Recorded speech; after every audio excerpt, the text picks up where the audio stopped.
issued a strike notice starting September 1st. The union has asked citizens patients from public and private to go to private hospitals by 30th of August. Well, according to the union, the strike applies not only to nurses but all health workers, warning the county government that the strike will last as long as the government refuses to listen. But even as the union issues the strike, nurses have moved to court to contest the legality of the union's current leaders, saying that they did not elect them into office as provided in the constitution. Well, the nurses now want a fresh election, and Michelle Ngele will have that report in a short while. But for now, we want to engage one Boniface Kyoko, who's a union official from the Kenya National Union of Nurses. He's joining us from the City Center studios. Thank you very much, Boniface, for joining us. Maybe we can start with what exactly are the nurses agitating for? Basically, nurses are asking for their rights because the county government has not been addressing the issues that affect health workers in general.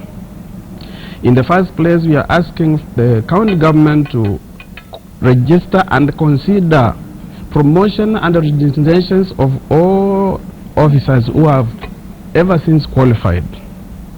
We are also asking for implementation of allowances for nurses that has been awarded by the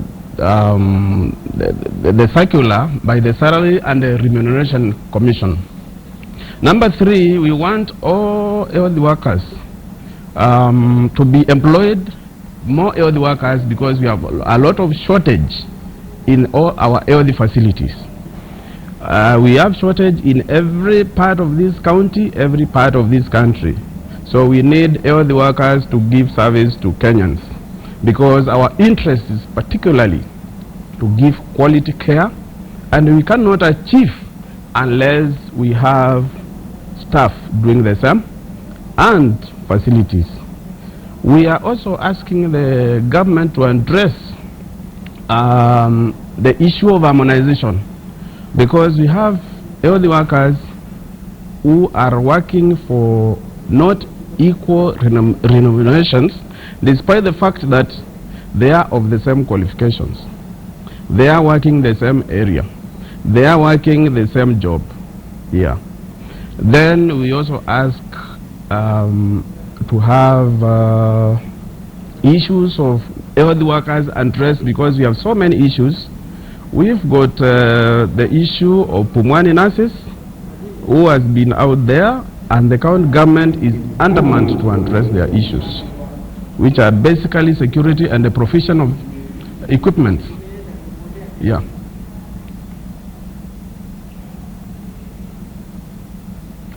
Boniface, thank you for that. We'll get back to you in a short while. We're having some challenges here in studio. But moving on, Pastor James Nganga and his co-accused will remain in police custody awaiting a ruling on whether they will be set free or not.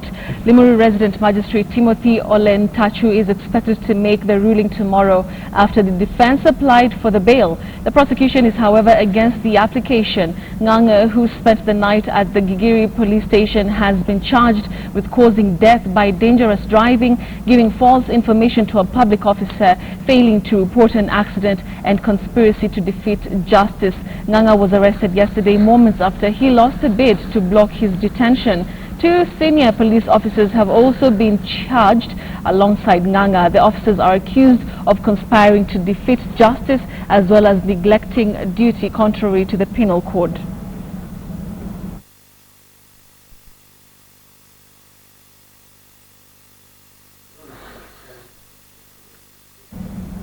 We will be speaking to our reporter on the ground, Timothy Otieno, shortly.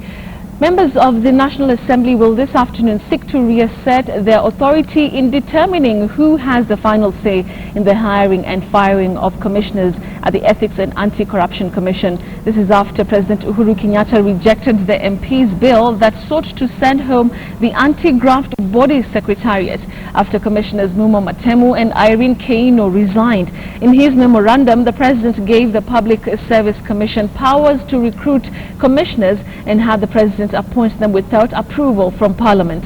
Members will also have an opportunity to discuss a report on the crisis facing the sugar industry. Mumias East Member of Parliament Benjamin Washiali will move an amendment to the report on Mumias Sugar Company, where he wants the then Managing Director of Mumias Sugar Company, Dr. Evans Kidero, to take full responsibility and be barred from holding public office. Patrick Amimo has the details. The National Assembly's chambers will this afternoon become a theatre of battle between the ruling Jubilee Alliance and the opposition CORD during debate on the House Departmental Committee report on the crisis facing the sugar industry in Kenya. Despite reports that stiffer amendments to the report by Ugunja MP James Wandai were withdrawn from the order paper, the amendments are still there, with more harsh amendments proposed by Mumias East MP Benjamin Washiali. In a notice of motion, Wandai wants stiff legal action taken against all the managing directors, transport managers, commercial directors, finance directors, procurement managers and other officials serving in the Board of Management of Mumias Sugar Company between 2011 and 2014 for losses incurred in the company. Nairobi Governor Dr. Evans Kidero, who was elected under the CORD Alliance, was the managing director of the miller between October 2003 and June 2012. Wandai also wants disciplinary action be taken against the staff of Mumias Sugar Company who approved and paid extra invoices to some companies like Millicons and allowed execution of variations without first obtaining cost estimates and the approval of the Management Tender Committee of Mumias Sugar Company. Mumias East MP Benjamin Washiali, who is a member of the Agriculture Committee, has proposed several stiffer penalties in the report. Washiali argues the key conclusion from investigations on Mumias Sugar Company's exports showed that the sugar exports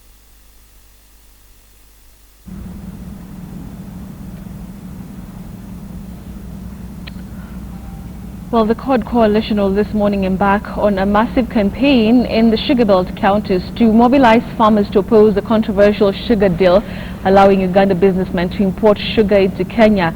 Opposition leader Raila Odinga will lead the campaign, which starts in Chemelil. Raila will address farmers from Chemelil, Muhoroni and Nandi. The opposition is against the deal, claiming it will kill the local sugar sector. International Trade Minister Mina Mohammed has, however, clarified that there was no agreement signed between Kenya and Uganda as regards importation of sugar.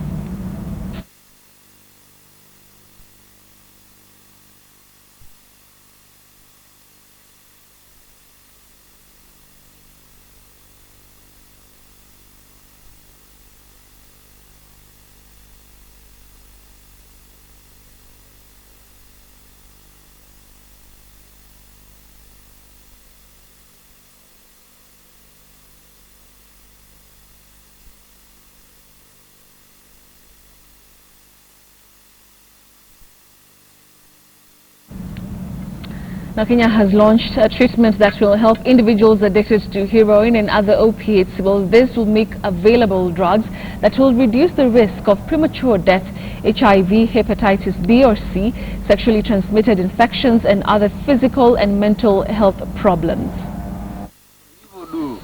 It is estimated that more than 18,000 people in Kenya are currently addicted to heroin and other opiates.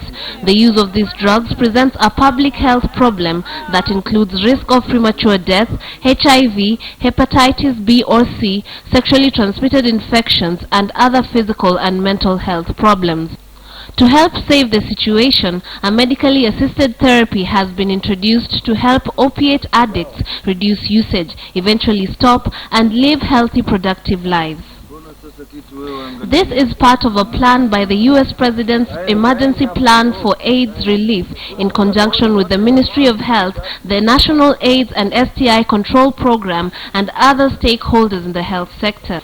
If the program is successful, thousands of opiate addicts will find relief from a trap many find almost impossible to get out of. Trix Ingado, KTN News. Like we mentioned earlier, controversial Pastor James Nganga has been arraigned in court. He was arraigned in court this morning and charged with causing death by dangerous driving. He was also charged for failing to report an accident and conspiracy to defeat justice. He was, of course, charged alongside two other police officers. We now have our Timothy Otieno, who is on the ground in Limuru. Timothy, thank you very much for joining us. What else do we know apart from the charges that have been according to Pastor Nganga? Yes, thank you very much, Betty. For now, it has been confirmed that Apostle James Nganga will have to spend another night at police cells because the magistrate here at the Limuru Law Court has directed that he will give his final ruling as to whether Nganga as well as the three co-accused will be given bond or not, and the ruling is going to take place tomorrow at 11 a.m. But meanwhile, he has directed that both Nganga as well as the three others remain in custody until then. So far, crowd have dispersed here at the Limuru Law Courts. Pastor Nganga has left the area, but Betty, for now, he will have to be under police custody. Timothy, there were concerns that, if he would have been, let out, he would have interfered with the witnesses. Tell us how the prosecution, what the prosecution had to say about this particular plea by the defense team. Yes, it was a very heated and intense debate between the prosecution side and the defense side. Of course, the defense side was requesting the court to grant immediate bond for Apostle Nganga as well as three others. Of course, the prosecution was not for it, but even though all four have been charged with all four charges jointly, they each gave specific situations and scenarios why they would have preferred to be given bond. Of course, Apostle Nganga's defense lawyer saying that Nganga is a man of influence, is a man who is known to the public, and therefore he cannot run away, because the prosecution had suggested that perhaps if Nganga was given a bond, then he would interfere with the witnesses, being that he's an apostle and he's a man of influence. But the defense has said that cannot take place because Apostle Nganga has been reporting to the police, and he presented himself at the traffic police headquarters when he was called upon, so there would be no reason as to why he should be detained. But for the other two who are police officials at the Tigoni police station, that is Christopher Nzioka as well as Patrick Bayer, who are also accused of conspiracy to defeat justice by intentionally concealing the identity of Pastor Nganga. Of course, Patrick Bayer's case, his lawyer was insisting that he may not be able to raise the needed amount for bond, and therefore his defense lawyer was requesting that he be released on free bond, and it was said that he has also health issues and may not be able to raise that amount. But for now, Registrant Magistrate Timothy Olenkanchu has directed that he is going to give further guidance tomorrow at 11 a.m. as to whether all four will be released on bond or not, Betty. Timothy, is it clear, how, these police officers tried to defeat justice? Did they give a bribe? Is it clear up until now what exactly they did? The details to the case were not given vividly. Remember, this is just the first hearing, and basically the first hearing is for the accused, all four of them, to take a plea whether they're guilty or not. But it was said that for the case of Christopher Nzioka, who's a police constable at the Tigoni police station, he is believed and he's accused of concealing the identity of Pastor Nganga, who at the time he knew was a suspect in the case.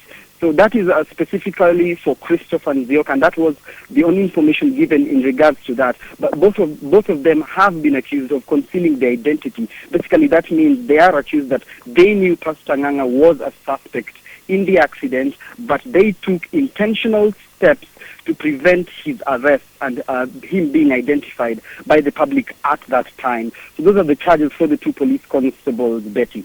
Timothy, maybe finally, let's talk about the mood that was in court earlier on today during the court proceedings. You mentioned that very many people came, the droves of people in and outside the court. Do we know if the family of Masinjeri, the lady who was in that car after that rammed into that suspected Range Rovers from the Pastor Nganga hit, do we know about the family? Was it there, and what were they saying? Yes, the family was here. Their presence was felt because when they arrived with placards. They were holding some placards written "Justice for Mercy, Justice for Mercy, Justice for Mercy." Of course, their placards had to be confiscated because under the rules of the court, you're not supposed to have them. So those placards were taken away. They were very agitated, and in fact, I managed to speak with the father-in-law of Masinjeri right after the directive by the registered magistrate, and he was telling me that he is very, very confident that justice will prevail. He is very confident, and he says that he knows that the courts will do the right thing. But very interesting to note is we had claims by some of the residents here that this is not the first time that Apostle Nganga has been involved in this controversy involving an accident, because while he was speaking to the father-in-law of Mercy, who says he's confident, another individual, a pastor by the name George Kamau, came forward and he said his son was knocked down by the same apostle in 2012, and that up to today the case was manipulated and pinned on somebody else, but he insists that it was Pastor Nganga, and that is in 2012. But Betty, I have to say, KTN cannot independently verify these claims for now. But when it comes to the mood of the family, of course, they are very agitated. However, they expressed confidence that due process will take course and that justice will prevail, Betty. All right, Timothy Otieno, thank you very much for that detailed outlook on what exactly took place there in the morning. We understand that Pastor Nganga will still sleep under police in custody this evening, and a ruling will be made tomorrow by resident magistrate Timothy Ntachu. We'll keep you updated on that. Moving on, property worth thousands of shillings went up in smoke last night in Kakamega town after a fire razed down several business premises. The fire is suspected to have been caused by an electric fault in one of the shops following a power outage in the town last night. Police are still trying to unravel the cause of the inferno, which began at around 11 p.m. last night.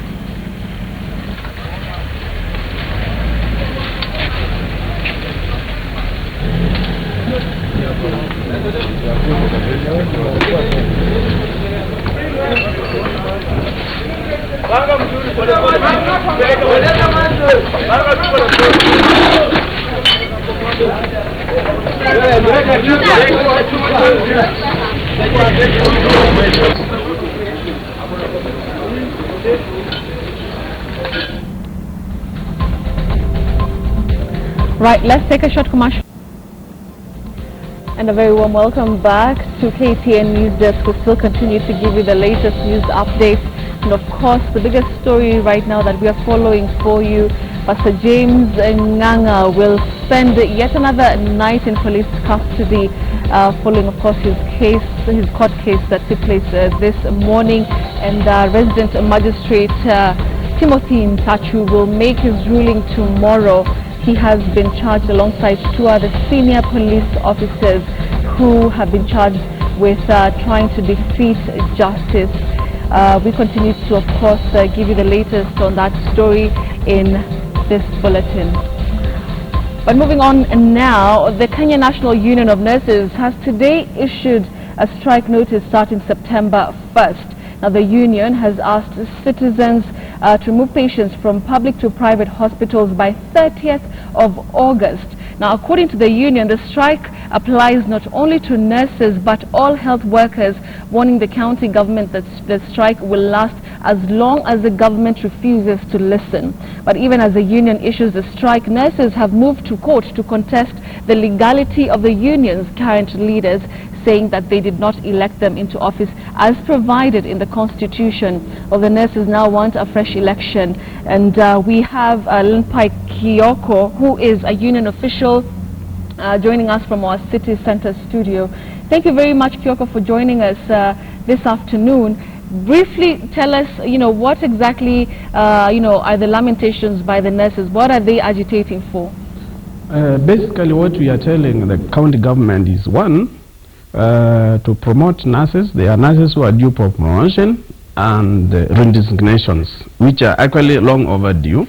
We are asking the government to implement a circular by the SRC which requires them to pay nurses and health workers a higher house allowance. We also ask the government to employ more health workers because the facilities are lacking health workers. Hence, we are not giving quality service just because the government cannot employ enough working staff. We are also asking them to pay salaries timely because actually we've been getting our salaries as late as 20th of the month, whereas the landlords do not know about that. The school requires me to pay fees in time. However, we also want harmonization of salaries and remunerations because we cannot be working in the same station with my colleague, and this one is getting this salary, another one is getting another salary, and we are all both qualified the same way and working the same working area. Again, we are asking, we are actually asking the parliament that we have a bill the health bill. We require that the human resources go back to national government. Let the county work on infrastructure and buying equipment, putting up buildings and drugs. But as per human resource, let it go back to the national government because as you can witness in the recent days, there are strikes everywhere in this country. That means they have basically failed on management of human resources. Yeah. Kyoko, have you been, in talks with officials from the county government as until today? Have there been any talks? As of today, we have not had any talks. We have tried to initiate talks. We have written to them letters regarding the same, but they have not called us for any talks. Tell us about the scope that that will be there when the strike begins. You mentioned 1st of September. Who is it going to affect? Which hospitals are going to be affected by this particular strike in Nairobi? What you are saying is that once the Nairobi health workers go on strike, all the public facilities will be grounded because all the health workers will basically come out and agitate for their rights. We therefore advise the public that come that date, they should take their patients to other facilities where they can get the service so that we don't get them in a very awkward situation. Right. Thank you very much, Kyoko, for that, for the insights that you've given us. Of course, the nurses are agitating for promotions, implementation of a new house allowance package, and the shortage of staff. That's also something that they want to be looked into by the county government, among other things. Well, moving on to a new developing story, and Burundi's President Pierre Nkurunziza has been sworn in for a controversial third term in office. The BBC's Prime Ndikukumega in Burundi says the ceremony came as a surprise as Mr. Nkurunziza had been expected to be sworn in next week. Right, we'll follow that story for you. Now, moving on, Kenya has challenged its neighbors to sign a regional security pact in order to address rising cases of terrorism and transnational crime. Well, according to Deputy President William Ruto, the country was ready to partner with other countries in order to fight the vice that continues to affect the region. Deputy President William Ruto was at the Enashipai Resort in Naivasha County, where he was attending the official opening of the 17th East African Police Chiefs Organization. In his speech, Ruto called on other countries to partner with Kenya in fighting the vices that are affecting the region. Terrorism is particularly a problem we share not just in Africa, but with the rest of the world. terrorist activity is real and a present danger to each of our countries. Ruto also pointed out that there is a need for a structured way of sharing information that will help enhance partnership among security forces. If it means adopting or signing a regional protocol to formalize matters, I think we are all ready and willing. I challenge you guys as police chiefs to develop practical strategies to effectively address these challenges. Other than terrorism, the Deputy President also highlighted crimes such as drug trafficking, money laundering, illegal fishing and dumping of illegal waste, adding that the crimes which are also on the increase are hindering the economic development of the region. On his part, Inspector General of Police Joseph Boynet, who is also the organization's current chair, called on member countries to unite in dealing with crime. It underscores our commitment to partner and work together in solidarity in our collective effort to fight transnational crimes of all types. Elizabeth Kutesa from Interpol headquarters admitted that cases of terrorism still pose a major challenge to many countries. We have come to realize and note that without capacity based in the region and the member countries, bringing in to and fro from different regions will not build the relevant capacity we need for policing in the region. Kutesa also noted that there is a need for capacity building among security officers as a way of dealing with emerging cases of crime across the region. Fatma Pole, KTN News. Now, the Kennedy Obuya Rolling Mabati Cricket Tournament entered its 9th edition with 16 teams taking part in the 3-day event. In a different front, 17-year-old Kenyan driver Hirani Tejas is expected to participate in the last 3 rounds of the RX Lights Championship, including Spain, Turkey and Italy. Kenyan driver Tejas Hirani participated in test days which were organized by First Corner in Istanbul at the end of last year. He'll be the first Kenyan and yet the first African driver in the World Rally Cross Arena this year. With some serious experience he has in his hands at rally raid in stage rallies as well as Formula BMW rookie program at the circuit racing with single-seaters, Tejas Hirani will be one of the potential future rally cross stars. He has already declared his intentions to rule the rally scene. It's a relief. It's been one of my biggest goals to show the potential of my home country and the potential I have out there. Elsewhere, Kennedy Obuya launched the 9th edition of the Obuya Rolling Mabati Cricket Tournament that has attracted a total of 16 teams.